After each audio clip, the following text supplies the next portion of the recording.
The secret was never supposed to come out, not because it was dangerous in itself, but because it revealed too much. It peeled the skin off their narratives and exposed the nerve beneath every polished word they ever spoke. You weren't meant to be seen like this, not fully, not truthfully. You were supposed to remain a myth, a silhouette in the background, a version of yourself that made others comfortable. But truth has a way of bleeding through the seams. And once it did, once the curtain was torn down, they didn't just flinch, they recoiled. Because what horrified them wasn't the secret, it was who stood behind you when it came out. You, but not the you they remembered, the evolved version, the one no longer chained to guilt or silence, the one who doesn't need saving. Because you've become your own reckoning. What they thought they knew of you crumbled under the weight of revelation. You were always underestimated because you knew how to keep still while observing everything. Your silence wasn't confusion, it was study. And now that your truth has ruptured their comfort, they're left scrambling to rewrite the past to make sense of your present. They don't understand how you escaped the trap they built. They don't understand how the very thing meant to break you, the exposure, the shame, the betrayal, became the fire that reforged your soul. You didn't shatter, you shed. And the pieces left behind weren't broken, they were discarded. They called your strength a phase, but now they call it a threat. Because power, when reclaimed from the jaws of humiliation, becomes radioactive. You became untouchable by becoming unbearable to lies. They're not scared of your pain. They're scared of your clarity. You now speak with a tone that slices through excuses. You stare with eyes that no longer blink at manipulation. They can't distract you with half-truths, can't seduce you with nostalgia. You are no longer receptive to performance. And the ones who once protected you out of pity, those who wanted to feel heroic while you stayed small, they're silent now, horrified. Because the role of the protector only works when the protected stays helpless. You've rewritten that script. Now they don't know where to stand. They can't claim to defend someone who doesn't need them. That's what terrifies them. Not your story, your autonomy. There's a peculiar kind of chaos that follows exposed secrets. Not from the revelation itself, but from what it disrupts. Power structures, assumptions, carefully curated identities. You were once a placeholder for their projections, too quiet, too trusting, too easy to frame. But when the secret surfaced and your voice came with it, their roles cracked. The villain couldn't pretend to be misunderstood anymore. The savior couldn't posture without context. You unmasked everyone. And now, the ones who always had the loudest opinions find themselves tongue-tied, frozen, pretending they didn't know. But they did. They just didn't expect you to turn it into fuel. They thought you'd retreat. Instead, you rebuilt. Psychologically, you've shifted from prey to apex, not because of revenge, but because of restraint. The most terrifying kind of power is the kind that doesn't announce itself. You walk past them now and they feel it in their gut. The hierarchy has collapsed. They no longer hold the emotional leverage they once dangled like bait. You don't chase answers, you create them. You don't seek validation, you embody it. Your presence reveals the gap between who they thought you were and who you actually are, and in that gap, they lose footing. They tremble, because someone who rises without permission becomes a threat to every system built on silence. Who's protecting you now? No one. And that's what unsettles them, because the version of you that needed protection died when the truth was born. You don't require shields. You are the weapon. You don't require comfort, you've outgrown it. You're protected by your own discernment, your own standards, your own refusal to shrink. They can't control you anymore because you've made peace with being misunderstood. That's where the horror sets in. They can't scare you with exile because you no longer need entry. You've made solitude sacred. You've made independence an empire. And now They fear what you'll do next, not because you're dangerous, but because you're free. The secret didn't break you. It broke their illusion of you.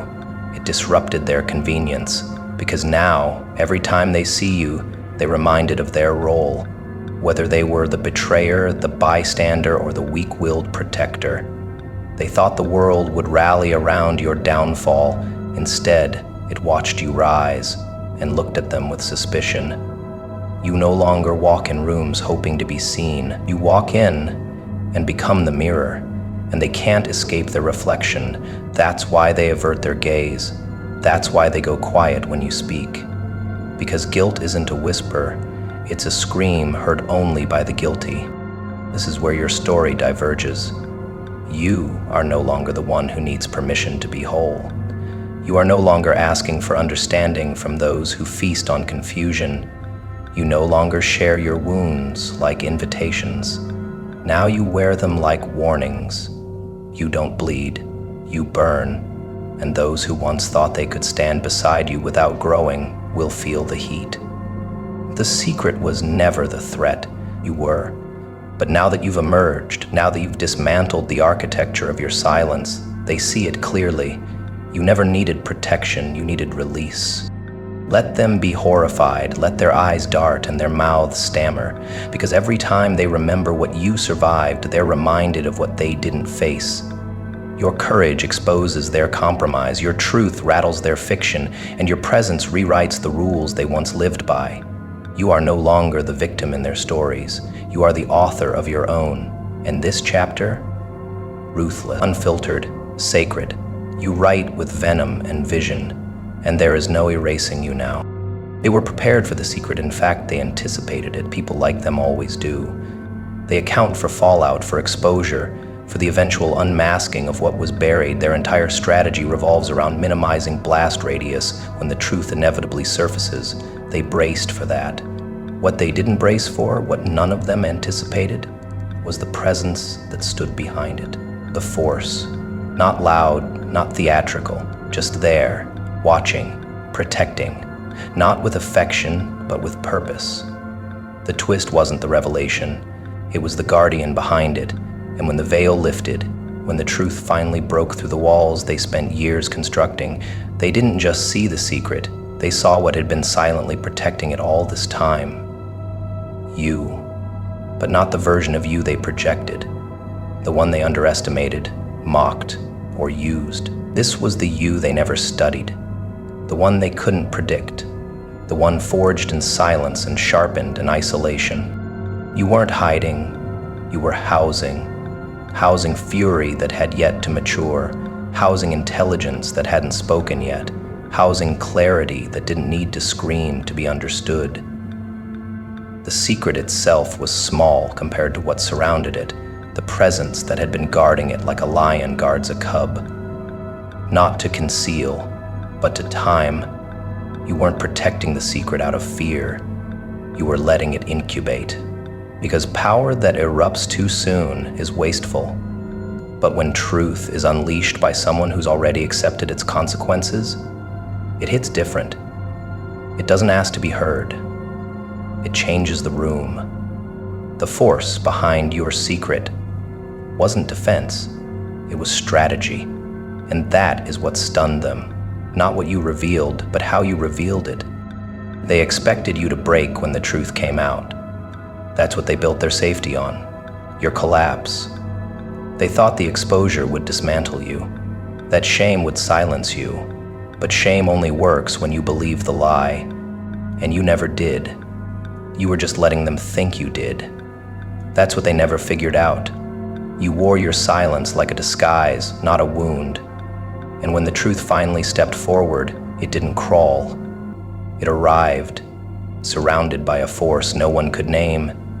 It was never about damage control, it was about precision. You had calculated every step they didn't see. Because when you build yourself in secret, no one knows where your foundation begins. That's why they're confused now, because the secret didn't destroy you, it delivered you. They mistook your stillness for fear. They thought you were too fragile to hold something that powerful for that long. But some of us don't panic under pressure. We crystallize. You knew the secret wasn't the weapon, it was the bait. You let them become careless, let them grow confident, let them surround themselves with narratives that felt unshakable, and then you let go. You didn't drop the secret like a bomb, you released it like a curse. And the force that stood with it, that unseen energy surrounding your revelation, made it impossible to dismiss. You didn't just tell the truth, you brought judgment with it. They saw the edges of what you'd become and realized too late. You weren't just a survivor, you were the reckoning. Psychologically, humans are more afraid of intent than of chaos. Accidents can be forgiven, but strategy, that terrifies them. And what you did was not impulsive, it was surgical. The force behind the secret was your evolution, the years of becoming the very thing they prayed you'd never learn to be. Aware of patterns, of manipulation, of projection. You stopped playing dumb just long enough to let them bury themselves in the lie. And when you spoke, the truth wasn't just heard, it echoed. Because people can dismiss facts, but they cannot dismiss energy. And your energy didn't plead, it declared. You became the twist, not the secret, the protector, the embodiment of consequence. They thought the truth would be a moment, but the force behind it made it a movement. You didn't show up to explain, you showed up to close the chapter, to reclaim time, to extract yourself from every version of history they tried to write for you. And now they're scrambling, not because they didn't expect exposure, but because they can't recalibrate to the you that emerged with it. They see your clarity now and they know the old games don't work. You're no longer afraid of being misunderstood. You expect it, and you weaponize it. That's the irony. They feared the truth, but they should have feared your becoming. The truth was merely the torchlight. You were the fire. You were the presence in the shadows that no one accounted for. They thought someone else must have been guiding you. They still whisper, who helped them? Who's behind this?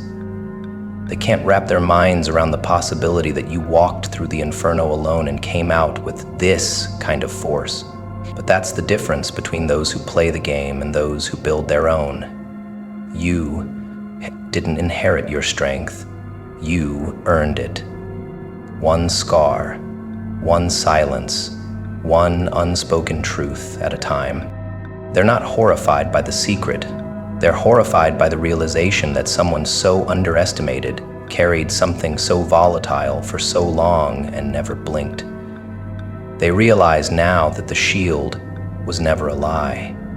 It was your intention. You let them talk, let them guess, let them perform, because the real twist wasn't what they were hiding, it was what you were holding.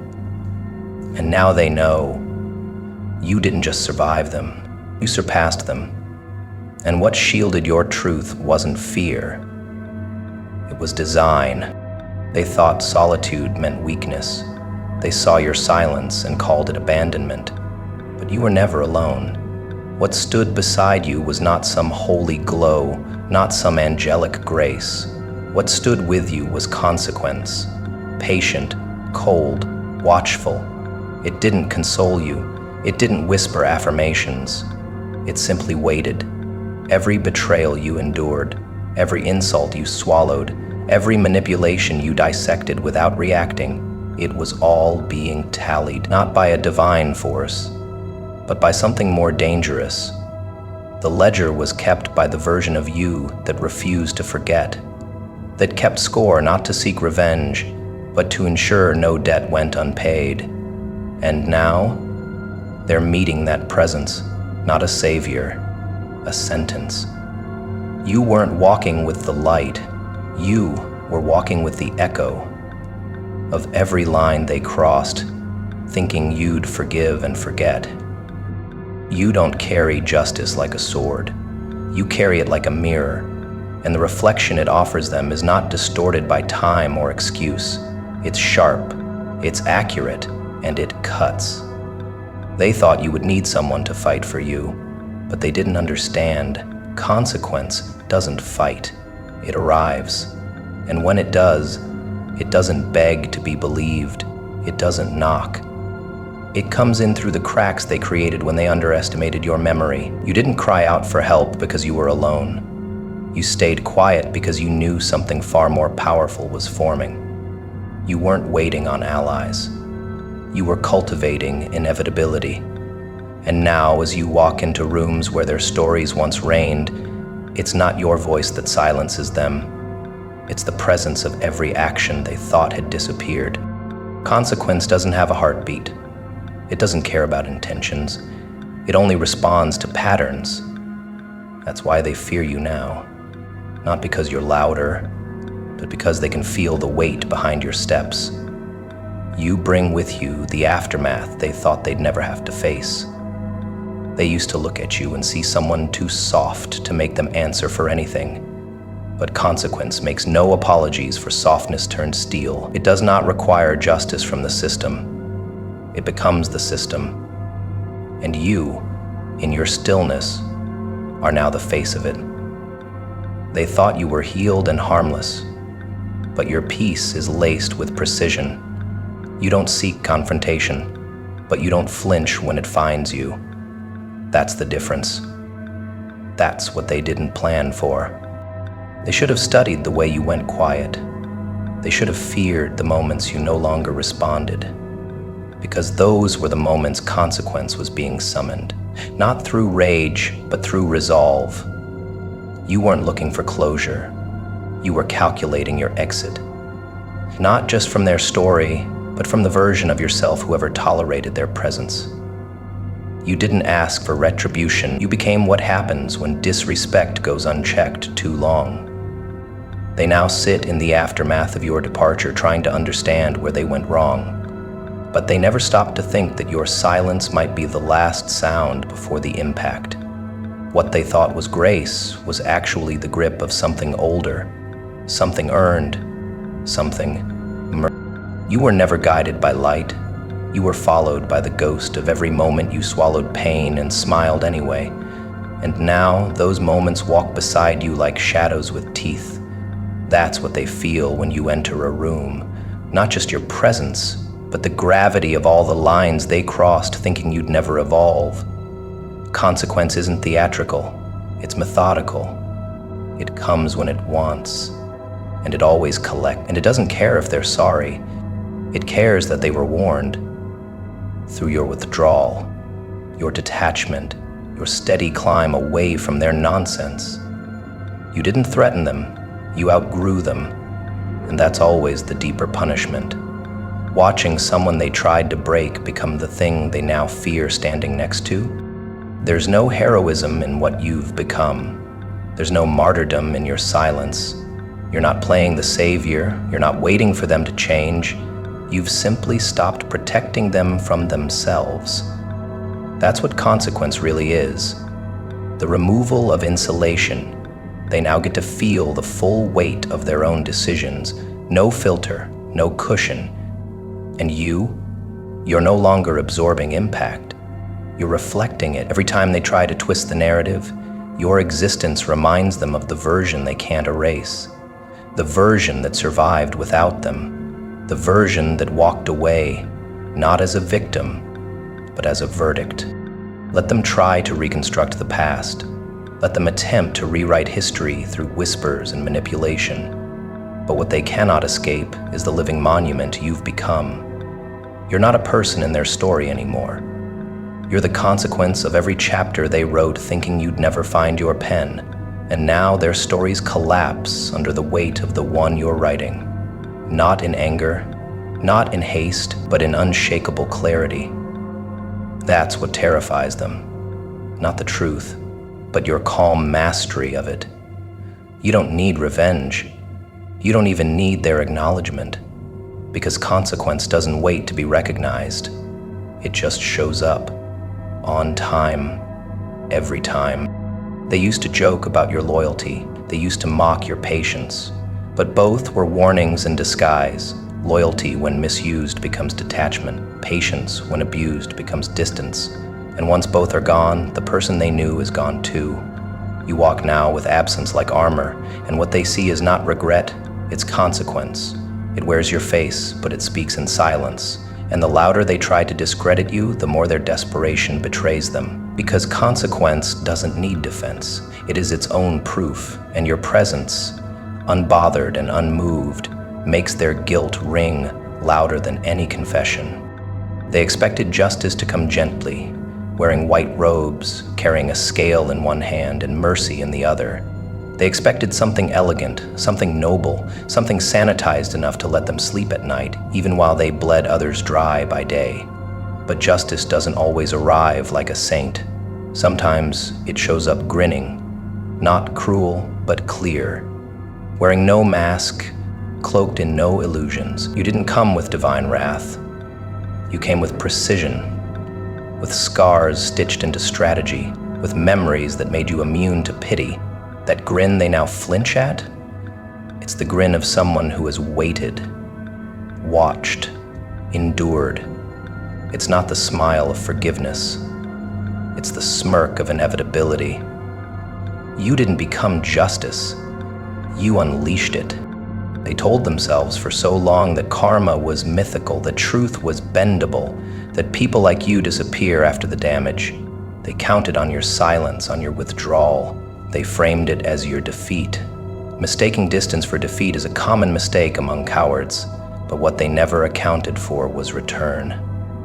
Not the kind that begs, not the kind that explains, the kind that doesn't speak at all, just grins. Because justice doesn't always speak, it just arrives. And when it does, it doesn't knock, it walks in like it owns the room. Because it does. Your grin was the first thing they noticed. Not angry, not bitter, just calm, unbothered, too still for them to understand. And that disturbed them more than rage ever could. There's something eerie about the justice that doesn't shout, that doesn't need to prove a point, because it means the war is already over. And that's what you brought. Closure, not in word, but in presence. You weren't carrying vengeance, you were carrying the mirror, the one they avoided for years. And when you placed it before them, you didn't have to say anything. That grin, that silent, sharp grin, said it all. This is who you are. Justice didn't come to cleanse, it came to reveal. You didn't seek revenge, you were the response. And your calm, your grin, your energy, that was the echo of everything they did when they thought no one would remember. They remember now, not because you reminded them, but because justice has a way of making memories hurt. You see, pain doesn't just return, it multiplies in reflection. They now feel what you once buried, and your grin, it's not gloating, it's survival. It's your crown, the quiet satisfaction of someone who waited for time to do what words couldn't. They don't know how to interpret your joy. That's the part they fear most, that after everything, you're happy, and they don't understand how. They thought justice would arrive to scold, but it arrived smiling, without apology, without grace, without need for dialogue. You didn't come to debate. You came to watch them stumble beneath the weight of their own story.